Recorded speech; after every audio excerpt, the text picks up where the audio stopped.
Quite a long time ago, I had a Sunday school teacher, and I remember going to him with this poor me sort of a thing, kind of just telling him about how my life wasn't right. And, I didn't realize it at the time, but the reason I was talking to him was because one thing about being in the church was that if you went and said basically that you weren't right with God and you needed to kind of work through things, that would get you a lot of attention, because everybody would kind of say, okay, well, let's rally together to support the lost soul and let us intercede for that person. And so there was all of this kind of a motivation, I guess, in that environment to confess your backslidden ways and announce before the congregation that you had things to work on. And a part of our services were even about, testifying, I believe is what we called it at that time. Basically saying what you'd worked through or what you were working on in your life. And anyways, I just remember I was telling my Sunday school teacher what was wrong in my life, and he did not show me sympathy in this one particular instance. He was kind, but he said, okay, so why are you telling me this? Are you telling me this just because you want me to know that you are a broken and lost soul? Are you just letting me know that you have completely turned your back on God or on doing what's right? Because if that's your choice, that's your business, and I don't really need to know. And I just thought about that, and I kind of realized a little bit that changing your life is a choice. It doesn't really matter at some point. If you want to say that your life is broken, or you want to say that you are worthless, or you want to say you're not good enough, or whatever. Because a lot of that tends to come from a place of actually just wanting attention. It can become a personal brand, where all the time you're always broken.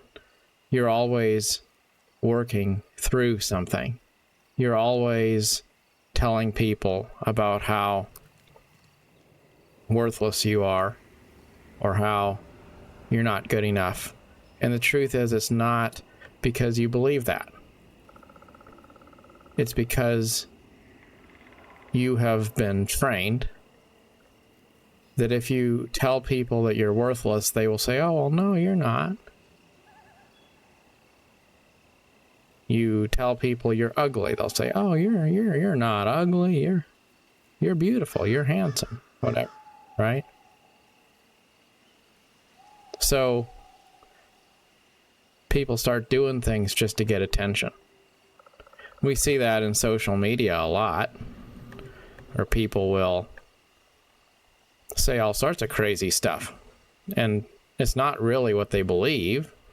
Maybe after a while, if you say something over and over again for long enough, you do start to believe your own lies, and then maybe it's too late to change, because you spent so much time going through the dog and pony show that at some point you don't really have any other way of being.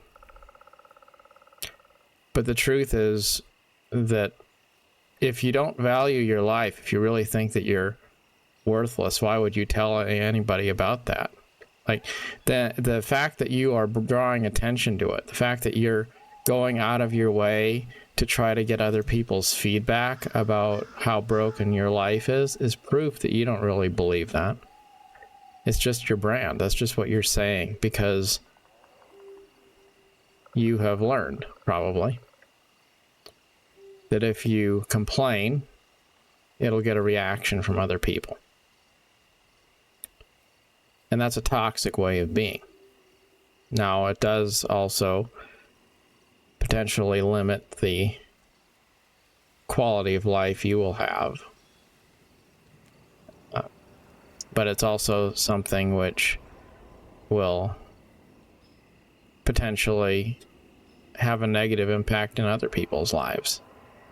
You really want to get to the point where you're just honest and things are what they are and you don't make excuses, and you have good days and you have bad days.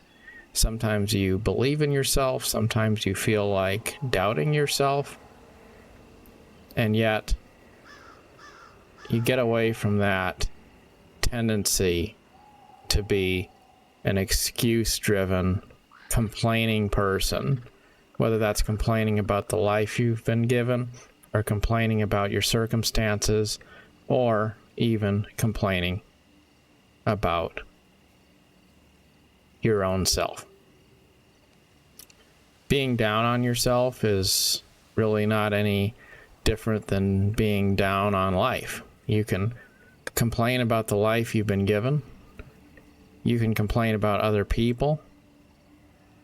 But really, in the end, it all just boils down to, are you going to focus on things that are quality that you can add to your life, or are you going to advertise everything that you perceive to be wrong with your life? And even if people do acknowledge you and you get a little bit of attention on the front side, you pay for it with credibility long term.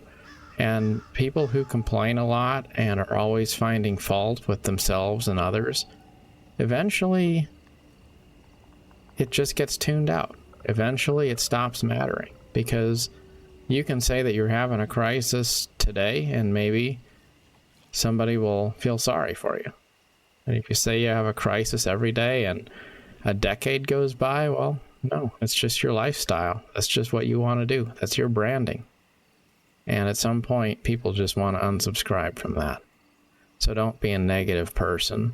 Don't be negative about life. Don't be negative about yourself. There's a lot of people, and I always like to tie these videos in loosely with topics related to the experience I've had in gaming. There's a lot of people who complain about games that come out. I remember when New World came out, people had so much negative stuff to say about that game. City Skylines 2 came out recently. People have been raging on the Facebook group that I'm a member of about how it's not good enough, and they're mad about the performance and all sorts of other things. Some people like it, some people hate it, you know. But I've noticed in all of the gaming communities I've been part of, there's an undercurrent of people who are always complaining about their experience. And at some point you start to realize with these people, those are just the complaining sorts, you know? It doesn't really matter what the game is. It doesn't matter what the circumstances are. They're going to always be complaining about their experience. And I'm willing to wager that those people probably are also the kind of folks who will complain about all sorts of other things in their lives too, if you were to know them beyond the game in question that we're talking about. You see, there's a universal truth that the way you behave in one aspect of your life is probably how you behave in every aspect of your life. If you treat people without respect at work, well, you probably treat people without respect in your family life.